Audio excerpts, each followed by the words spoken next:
9 शहरों पर तूफानी हमले, 12 दिन में रौंद दिया ईरान। लगातार 12वें दिन ईरान पर अमेरिका जबरदस्त हमले कर रहा है। हालात तो ये हो गए हैं कि पिछले 12 दिनों में ईरान के 12 ठिकानों पर चुन चुन कर हमले किए गए हैं। हैरान करने वाली बात तो ये है कि ईरान ने भी खाड़ी में मौजूद अमेरिकी ठिकानों पर हमले तेज करने में कोई कसर नहीं छोड़ी है। कुछ रिपोर्ट्स में दावा किया गया कि अमेरिका हर हाल में ईरान के हॉर्मुज पर कब्जा करने की कोशिश करने में जुटा है। इधर ईरान ने अपनी घातक बैलिस्टिक और हाइपरसोनिक मिसाइलें फतह 2 और सेजिल मिसाइलों से अरब देशों के तेल ठिकानों को तबाह करके आग का दरिया बनाने का ऐलान कर दिया है। इधर ट्रंप ने कहा कि अगर ईरान हॉर्मुज स्ट्रेट में किसी जहाज पर हमला करता है तो फिर अमेरिका जवाब में ईरान के पुलों और बिजली घरों पर जबरदस्त बमबारी करेगा। इनमें तेहरान के अंदर मौजूद ठिकाने भी शामिल होंगे। अमेरिकी सेंट्रल कमांड के मुताबिक मौजूदा संघर्ष में अब तक 18 अमेरिकी सैनिक मारे जा चुके हैं, जबकि सैकड़ों सैनिक इसमें घायल हुए। हम आपको दिखा रहे हैं कि कैसे अमेरिका और रूस की जंग अब ज्यादा खतरनाक और बेरहम हो चुकी है। 12 दिनों से ईरान पर हमले, हॉर्मुज पर कब्जा करेगा अमेरिका। ईरान और अमेरिका इजराइल के बीच जारी युद्ध अब सबसे ज्यादा घातक और निर्णायक दौर में दाखिल हो चुका है। अमेरिकी रक्षा कमान यानी सेंटकॉम ने बीते 24 घंटे के दौरान ईरान पर लगातार 12वीं रात भारी हवाई हमले किए हैं। दूसरी तरफ वॉशिंगटन से राष्ट्रपति डोनाल्ड ट्रंप का एक सनसनीखेज बयान सामने आया, जिसमें उन्होंने सीधे तौर पर ईरान के सबसे गुप्त और अभेद परमाणु ठिकाने पिकैक्स माउंटेन को तबाह करने की चेतावनी दे दी है। क्या पिकैक्स माउंटेन पर अमेरिका बड़ा प्रहार करने वाला है? स्ट्रेट ऑफ हॉर्मुज में जहाजों पर हुए हमलों के बाद ट्रंप ने तेहरान को क्या अल्टीमेटम दे दिया है? और ईरान ने जॉर्डन से लेकर फारस की खाड़ी तक कैसे पलटवार किया है? सबसे पहले बात रात में हुए हमलों की। अमेरिकी सेंट्रल कमांड यानी कि सेंटकॉम ने लगातार 12वें दिन भी ईरान के सैन्य बुनियादी ढांचे को पंगु बनाने के मकसद से जबरदस्त हमला किया है। पश्चिमी ईरान पर हमले। ईरानी मीडिया के मुताबिक पश्चिमी ईरान के अहवाज, रामशेर, अंदिमेश्क और इराक सीमा के पास में शलमचे के सैन्य परिसरों को अमेरिकी मिसाइलों ने निशाना बनाया। तटीय ठिकानों पर हमला। फारस की खाड़ी के पास मौजूद ईरानी रिवोल्यूशनरी गार्ड्स यानी कि IRGC के मरीन ड्रोन हैंगर्स और मिसाइल लॉन्च पैड पर नौसैनिक बमबारी की गई है। इधर ईरान भी चुप नहीं बैठा है। सुबह के वक्त ईरान के IRGC ने जॉर्डन में मौजूद अमेरिकी बेस पर जबरदस्त हमला करके उसके third missile defence radar, patriot system और CRAM सिस्टम को भी भारी नुकसान पहुंचाया।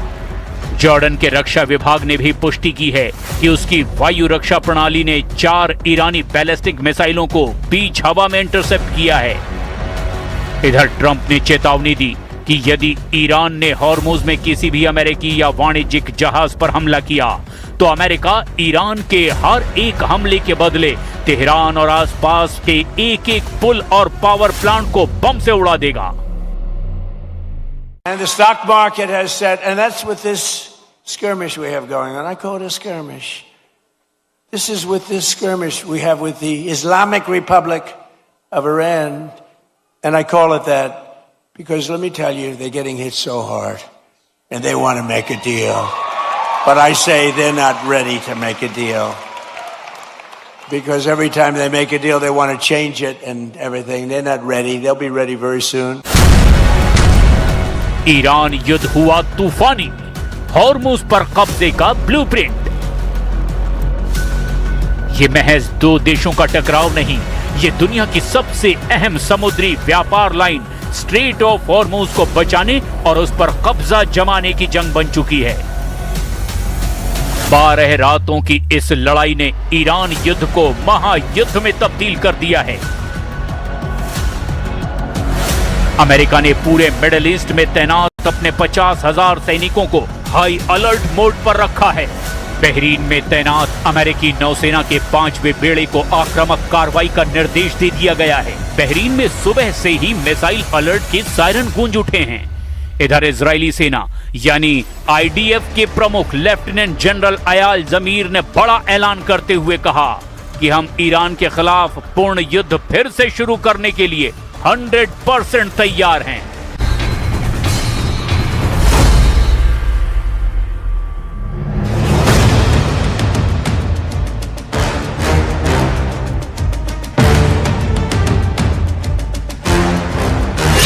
ज़ेलेंस्की ने बदला जनरल, पुतिन ने बदला टारगेट। रूस यूक्रेन जंग को 4 साल 5 महीने से ज्यादा का वक्त हो चुका है। अब तक जिस यूक्रेन को युद्ध करने के लिए बच्चा बोला जाता था, वो बच्चा 1610 दिन तक लगातार जंग करने के बाद रूस के सामने बाहुबली बनकर डटा हुआ है। बेरहम, खूनी और जुनून की हद तक जंग जीतने का जज्बा रूस यूक्रेन जंग को इस वक्त पृथ्वी का सबसे खतरनाक जंगी मोर्चा बना चुका है। भले ही रूस ने यूक्रेन की 20% जमीन पर कब्जा कर लिया हो, लेकिन यह भी सच है कि यूक्रेन ने जंग में कमजोर पड़ने की बजाय जमकर युद्ध करना सीख लिया है। और यही वजह है कि इस वक्त यूक्रेन ड्रोन और मिसाइलों के साथ रूसी एयर डिफेंस सिस्टम को झकाते हुए लगभग 3000 किलोमीटर अंदर घुसकर रूस में जबरदस्त तबाही मचा रहा है। लगभग 11 रूसी तेल रिफाइनरियों को यूक्रेनी सेना ने फूंक डाला है। हालांकि रूस ने भी यूक्रेन पर पिछले 7 दिनों में जिस भयानक अंदाज से हमला किया, उसे देखकर ज़ेलेंस्की की चीखें निकल पड़ी हैं। लगभग 82 देशों से सीधी या फिर पर्दे के पीछे से मिल रही मदद यूक्रेन के लिए संजीवनी बूटी साबित हो रही है। लेकिन अब राष्ट्रपति ज़ेलेंस्की ने कुछ ऐसे फैसले लिए हैं जिसने यूक्रेन के साथ साथ पूरी दुनिया को चौंका कर रख दिया है। ज़ेलेंस्की ने यूक्रेन के चीफ जनरल सिरस्की को हटा करके उनकी जगह जनरल द्रपाती को यूक्रेन युद्ध में कमान सौंप दी है। दावा किया जा रहा है कि जनरल द्रपाती ने ही मॉस्को तक यूक्रेनी ड्रोन से हमले करवाए। वहीं दूसरी तरफ पुतिन ने अचानक अपने टारगेट बदलने शुरू कर दिए हैं। खबर है कि पुतिन अब कीव के साथ साथ पूरे पूर्वी यूक्रेन पर कब्जा करने के लिए नई रणनीति बना चुके हैं और इसी के आधार पर अब रूसी मिसाइलों से बेहद सटीक हमले यूक्रेनी शहरों पर किए जा रहे हैं। यानी पल पल घटनाक्रम बदल रहा है। लेकिन हम शुरुआत करते हैं ज़ेलेंस्की के उस जंगी जुनून से जिसने यूक्रेन के टॉप कमांडरों को पूरी तरह से बदल डाला है। जंग में उतरा ज़ेलेंस्की का जल्लाद, सिरस्की की छुट्टी, द्रपाती की एंट्री। दावों के मुताबिक यूक्रेन के राष्ट्रपति व्लादिमीर ज़ेलेंस्की ने जबरदस्त प्रदर्शनों और सेना के भीतर बढ़ती नाराजगी को देखते हुए commander in chief general Alexander Syrskyi को बर्खास्त कर दिया है। मिखाइलो द्रपाती को यूक्रेन का नया सेना प्रमुख नियुक्त किया गया है। अब आप ये जान लीजिए कि आखिर क्यों ज़ेलेंस्की को ये बड़ा कदम उठाना पड़ा।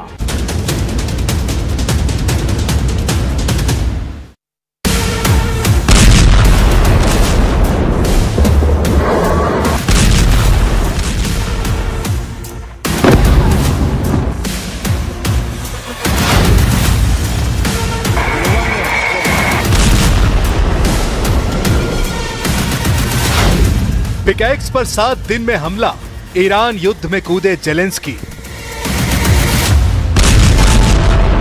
28 फरवरी 2026 से आज तक अमेरिका और इजराइल ईरान के परमाणु ठिकानों को पूरी तरह से नष्ट नहीं कर पाए।